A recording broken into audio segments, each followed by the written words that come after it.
স্বাগত বন্ধুরা, মিনুর গপ্পসপ্পর আসরে আজ শোনাতে যাচ্ছি সুনীল গঙ্গোপাধ্যায়ের লেখা গল্প জল নয় যেন অমৃত।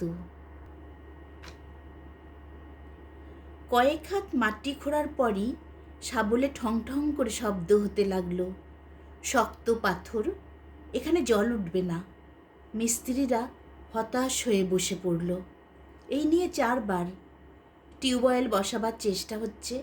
বড় বড় পাইপ কেনা হয়ে গেছে, টাকা পয়সারও অভাব নেই, কিন্তু জল পাওয়া যাচ্ছে না। এই বৈশাখ মাসে জলের জন্য চতুর্দিকে হাহাকার।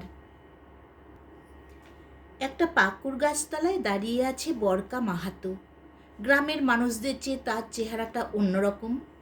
জিন্সের প্যান্ট আর টি শার্ট পরা, মাথার বাবরি চুল ঠিকঠাক আঁচড়ানো, দাড়ি কামানো চকচকে মুখ। বরকা এই ভীমাগড় গ্রামেরই ছেলে, কিন্তু অনেক দিন সেখানে ছিল না। যখন তার 14 বছর বয়স, তখন সে একা একা বদরপুরের হাটে গিয়েছিল, তারপর আর ফেরেনি। কেউ কেউ বলেছিল তাকে ছেলেধরারা চুরি করে নিয়ে গেছে। কেউ বা বলেছিল খড়গাঁওয়ের গুনিন তাকে মন্ত্র বলে ভেড়া বানিয়ে ফেলেছে। মোট কথা 1 বছর, 2 বছর, 10 বছর, 21 বছরের মধ্যেও বরকাকে কেউ আশেপাশের কোথাও দেখেনি। 1 মাস আগে ফিরে এসেছে সে হঠাৎ। গায়ে তার শহুরে বাবুদের মতন জামা আর পায়ে বুট জুতো, সঙ্গে আবার মোজা। বরকার বাবা এর মধ্যে মরে গেছে। তার 1 ভাই আর 2 বোন ছিল।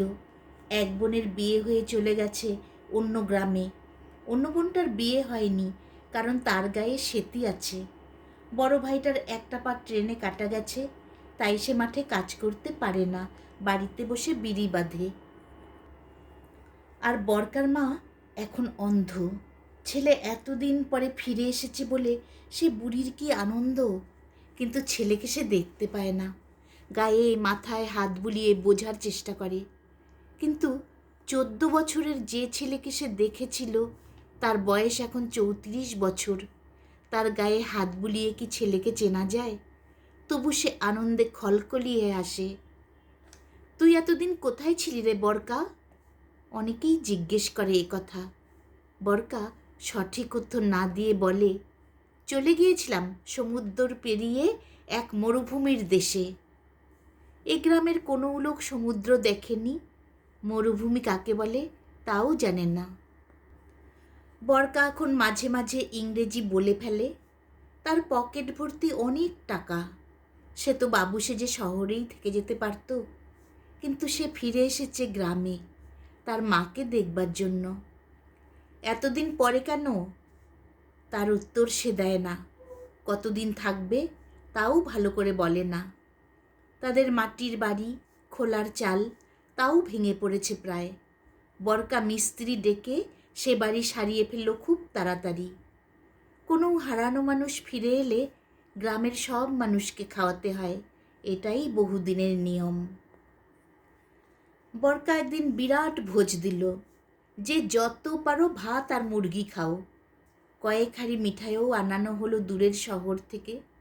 সবাই খুব খুশি। গ্রামের সব ছোট ছেলেমেয়েরা অবাক হয়ে চেয়ে থাকে বরকার দিকে। সে যেন এক অজানা দেশের মানুষ। ছোট বোনটাকে একটা গরু কিনে দিয়েছে বরকা। সে বেচারির যদি বিয়ে না হয়, গরুর দুধ বিক্রি করে সে নিজের খরচ চালাতে পারবে। অন্ধ মা একদিন বলেছিল, ও বরকা, এই গায়ে তুই পানি এনে দিবি, দে না বাবা। সেই থেকে বরকার মাথায় ঢুকেছে গ্রামে 1-2 টিউবওয়েল বসাতে হবে। গ্রামের সব লোককে সে জানিয়ে দিল। এই গ্রামের দুদিকে পানিকল বানিয়ে দেবে সে। খরচ যা লাগে চিন্তা নেই, কিন্তু গ্রামের লোকেদেরই পরিশ্রম করে গর্ত খুঁড়তে হবে। পরিশ্রম করতে তো অনেকেই রাজি, কিন্তু মাটির খানিকটা তলাতেই যে শক্ত পাথর।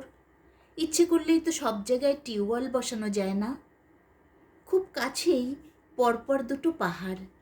তার একটা পাহাড়ের ওপাশে আছে একটা বড় পুকুর। জল আনতে হয় সেখান থেকে, কিন্তু পাহাড় পেরিয়ে গিয়ে জল আনা কি সোজা কথা?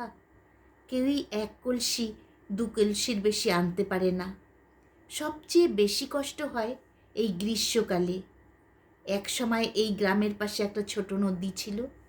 দ্বিতীয় পাহাড়টার গা দিয়ে গড়িয়ে আসতো একটা ঝর্ণা। নিচে নেমে সেই ঝর্ণাটাই হতো নদী। কেন যে সেই ঝর্ণাটা শুকিয়ে গেল তা কেউ জানে না। এখনও সেই নদীর খাতটা আছে, কিন্তু প্রায় সারা বছরই শুকনো থাকে। খুব বর্ষার সময় খানিকটা জল হয়, তাতে পায়ের গোড়ালিও ডোবে না। বর্ষাকাল শেষ হয়ে শরৎকাল আসতে আসতেই সে জলও পালিয়ে যায়। 4 বার টিউবওয়েল বসাতে ব্যর্থ হয়ে সবাই যখন হতাশ হয়ে পড়েছে, বরকা মাহাতো তখনও হার মানতে চায় না। সে বলল, চলো তো ওই শুকনো নদীটার খাতে গিয়ে গর্ত করি। পানিকল না হোক, কুয়ো তো হতে পারে, কুয়ো হলেও কাজ চলবে। সবাই মিলে গেল সেই নদীর কাছে। এবার বরকা নিজের তার জামা প্যান্ট খুলে ফেলল। শুধু একটা জাঙ্গিয়া আর গেঞ্জি পরে সেও নেমে পড়ল শাবল হাতে। কালো পাথরের মূর্তির মতন তার শরীর।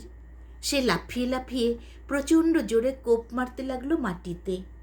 দুপুর থেকে বিকেল পর্যন্ত 9-10 জন মিলে খুব পরিশ্রম করলো, তবু কোনো লাভ হলো না।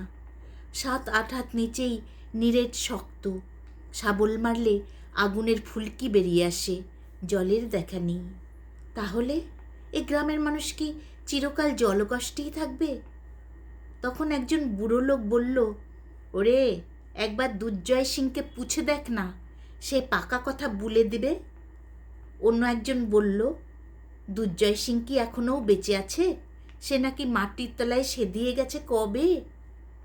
আর একজন বলল, না, আমি তাকে 1 হপ্তাহ আগে হাটে দেখেছি, সে সব সময় গাঁজা টেনে বুঁদ হয়ে থাকে। দুর্জয় সিংয়ের বাড়ি বুড়ো শিবতলা মন্দিরের পাশে। তার সংসারে আর কেউ নেই, সে থাকে একা। বরকা কখনো দুর্জয় সিংকে দেখেনি, তবে ছোটবেলায় সে শুনেছিল এই মানুষটা নাকি জলের গন্ধ পায়।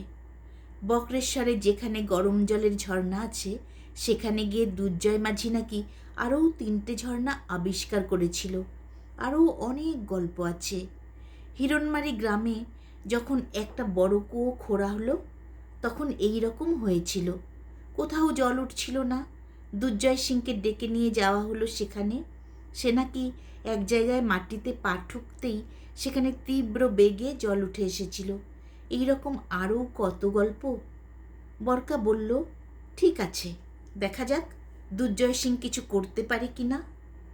পাহাড়ের নিচে যে জঙ্গল, সেখানে বুড়ো শিবতলার মন্দির। এ মন্দিরে এখন আর পুজো হয় না। একটা শ্মশান আছে, সেখানে এখন আর কেউ আসে না।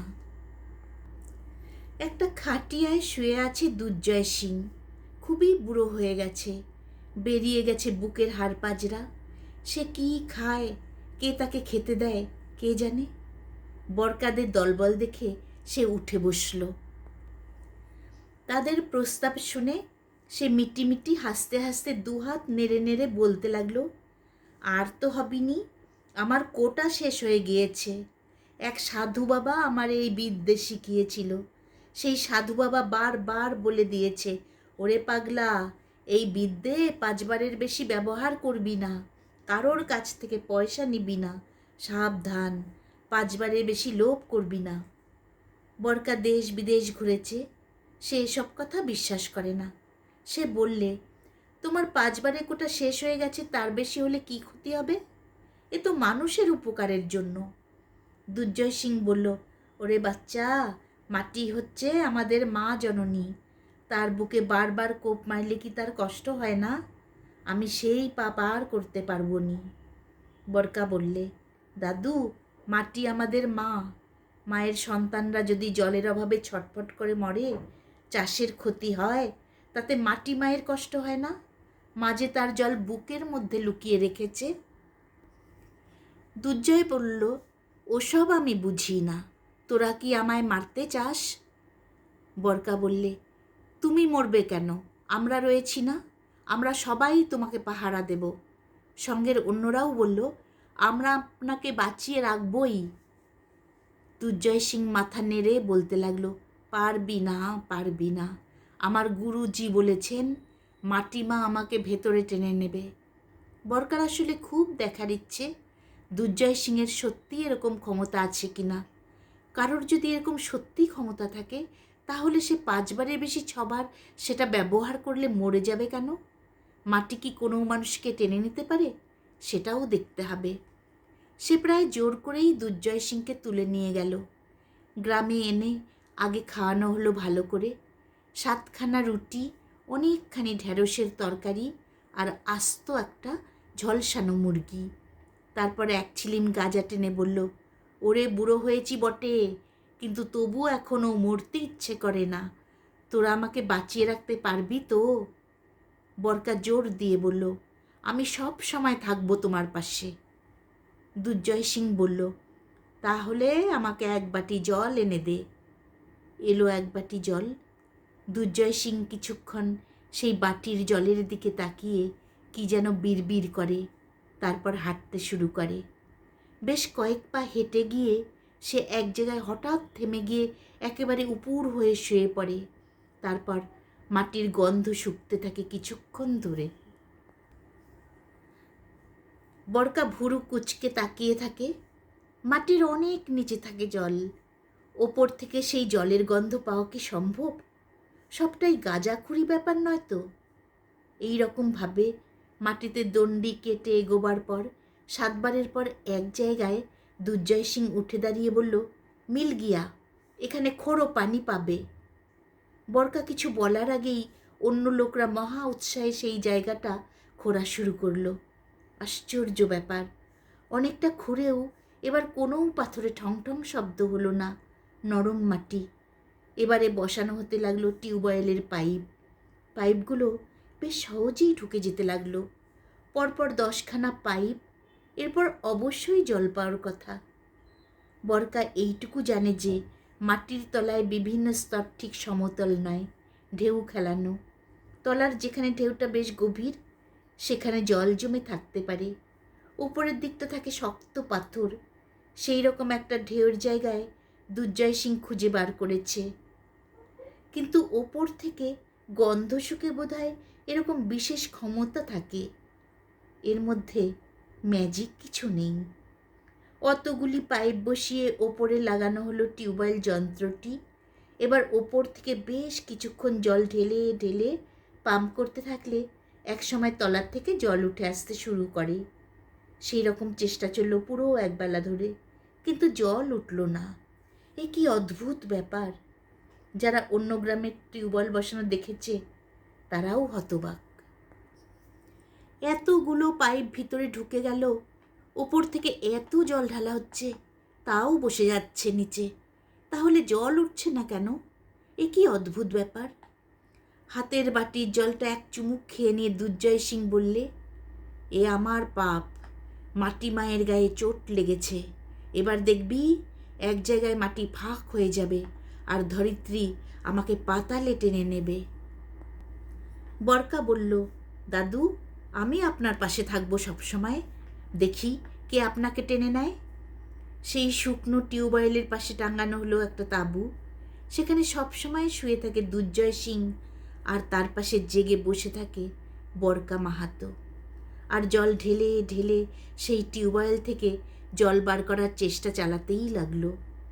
এর মধ্যে কে যেন বলল, এবছর ইন্দ্রদেবতার পুজো হয়নি, তাই বৃষ্টিও আসছে দেরিতে। ইন্দ্রদেবতাকে খুশি করতে পারলে বৃষ্টিও নামবে তাড়াতাড়ি, তখন টিউবওয়েল থেকে জলও উঠবে। ইন্দ্রদেবতা নাকি নাচ গান ভালোবাসে, তাই গ্রামের সব মেয়েরা নাচ গান শুরু করলো সেই তাঁবুর পাশে। তবু আকাশের কোনো দিকে মেঘের দেখা নেই। দুর্জয় সিং এখন আর কিছু খেতেও চায় না, শুধু গাঁজা টানে আর বারবার আপন মনে বলে, ধরিত্রী ফাঁক হয়ে যাবে, আমাকে ভেতরে টেনে নিয়ে যাবে। কেন যে আমি লোভ করলাম রে। বরকা বলে, দাদু, যদি ধরিত্রী ফাঁক হয় আমিও যাব আপনার সঙ্গে, পাতাল দেখে আসব। এরকমভাবে কেটে গেল 4-5 দিন। অন্যান্য গ্রাম থেকেও দলে দলে মানুষ আসে এই তাঁবু দেখতে। টিউকলে জল আসবে না মাটি দুভাগ হয়ে দুর্জয় সিংকে টেনে নেবে, কিছুই হয় না। টিউকলেও জল আসে না। হঠাৎ একটা জিপ গাড়ি এসে থামলো সেই গ্রামে। তার থেকে নামলো 6-7 জন যুবক। তাদের 3 জনের সঙ্গে বন্দুক। তারা বরকাকে খুঁজতে এসেছে। তারা কিন্তু মারামারি করতে আসেনি, তারা বরকাকে খুঁজতে এসেছে। বরকার সঙ্গে তাদের কি কথা হলো কেউ জানে না। একসময় বরকা উঠে গেল সেই জিপ গাড়িতে, তার মাকেও কিছু বলে গেল না। গ্রামের লোক ধরেই নিল বরকাকে আর কোনো দিন দেখা যাবে না। এরকম তো প্রায়ই হয়, জল পাওয়া তাদের ভাগ্যে নেই। এতকাল ধরে তাদের ভাগ্যে যে কষ্ট সহ্য করতে হয়েছে তাই চলবে, এটাই তাদের নিয়তি। কিন্তু দুর্জয় সিংয়ের কি হবে? সে যে দিন দিন দুর্বল হয়ে যাচ্ছে, টিউবওয়েলটাও শুকনো। বরকা চলে যাওয়ার পরের দিন বিকেলবেলা ঝড় উঠল। প্রথমে ফিনফিনে হাওয়া, তারপর শো শো শব্দ, তারপর যেন শুরু হলো প্রলয়। আকাশেও প্রবল বজ্র গর্জন। দুর্জয় সিং যেন হঠাৎ চাঙ্গা হয়ে উঠেছে। তাঁবু থেকে বেরিয়ে দুর্জয় সিং নাচতে শুরু করে। বলতে লাগলো, এসেছে রে এসেছে, এবার মাটি ফাটিয়ে আমাকে নিয়ে যাবে, পালা তোরা পালা। কিন্তু কে কোথায় পালাবে? এই পাহাড় আর জঙ্গল ঘেরা গ্রাম ছাড়া কেউ তো আর কোনো জায়গা চেনে না। আর যত প্রলয়ের ঝড় উঠুক, নিজের বাড়িঘর ছেড়ে কেউ কি যেতে চায়? বিকেল সন্ধে সারা রাত ধরে চলল সেই ঝড়। সকালবেলা দেখা গেল দুর্জয় সিংয়ের তাঁবুটা একেবারে উড়ে গেছে। দুর্জয় সিংহ কোথাও নেই। কিন্তু মাটি কোথাও দুভাগ হয়নি, কোথাও ফাটল নেই। তাহলে দুর্জয় সিং গেল কোথায়? কেউ জানে না, কেউ দেখেনি। একটু বেলা হতেই এলো জিপ গাড়ি, তার থেকে নামলো বরকা মাহাতো। বরকা ফিরে এসেছে, কি আশ্চর্য কথা! এই হতভাগা জায়গায় কিছুই পাওয়া যাবে না, জলও পাওয়া যাবে না। বরকার তো এখন অনেক টাকা, সে তো তার অন্ধ মাকে নিয়ে শহরে থাকলেই পারে। বরকা গাড়ি থেকে নেমেই জিজ্ঞেস করলে, দুর্জয় সিং কোথায়? লোকে নানা রকম গল্প বানাতে ভালোবাসে। কেউ কেউ বলল তারা স্বচক্ষে দেখেছে দুর্জয় সিং ঝড়ের তোড়ে আকাশে উড়ে যাচ্ছে। বরকা তাদের ধমক দিয়ে বলল, দূর, মানুষ কখনো আকাশে উঠতে পারে নাকি, যতই ঝড় হোক। কিন্তু দুর্জয় সিং গেল কোথায়? ধরিত্রী তো তাকে টেনে নেননি, ভূমিকম্পও হয়নি। কিন্তু বুড়োটা দুর্বল দুর্জয় সিং কোথাও নেই, এ কথাও ঠিক। বরকা তখন একদল সঙ্গীকে নিয়ে দুর্জয় সিংকে খুঁজতে বেরোলো। তবে কি সে ফিরে গেছে বুড়ো শিবতলায়? এত ঝড়ের মধ্যে সে একা একা যাবেই বা কী করে? বরকারা কিছু দূর এগিয়েছে, এমন সময় শোনা গেল পেছন থেকে একটা দারুণ কোলাহল। শব্দটা আসছে টিউবওয়েলের তাঁবুটার কাছ থেকে। সেটা ভয়ের না আনন্দের ঠিক বোঝা গেল না। প্রথমেই মনে হয় ওখানে কোনো বিপদ ঘটল নাকি। গত বছর ওই জায়গায় একটা পাইথন সাপ বেরিয়েছিল। বরকার সঙ্গীরা পিছন ফিরে দৌড় শুরু করেছে। বরকাও যোগ দিল তাদের সঙ্গে। সেখানে পৌঁছে দেখল, না, পাইথন সাপ বেরোয়নি, অন্য কোনো বিপদও হয়নি। সবাই আনন্দের ধ্বনি করছে। সেই শুকনো টিউবওয়েল থেকে বেশ তোড়ে বেরিয়ে আসছে জল। কয়েকজন পাম্প করছে, অন্যরা অঞ্জলি পেতে পান করছে সেই জল, ছিটিয়ে দিচ্ছে চোখে মুখে। কি ঠান্ডা, কি সুন্দর স্বাদ! জল নয়, যেন অমৃত। ব্যাস এইটুকু।